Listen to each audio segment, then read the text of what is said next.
டிட்லி தீவு எப்ஸ்டீனின் முக்கிய இடமாக விளங்கியது. அங்கு வருகை தரும் பிரபலங்கள் மற்றும் அதிகாரிகள் தொடர்புடைய சில சந்தேகங்கள் உள்ளன.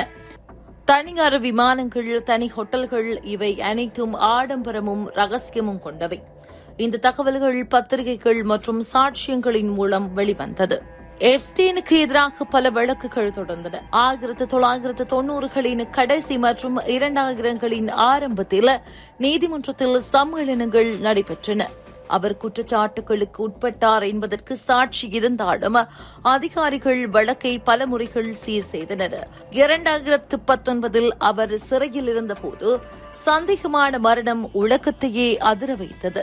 2019 ஜூலை மாதம் சிறையில் எப்ஸ்டீன் உயிரிழந்தார்.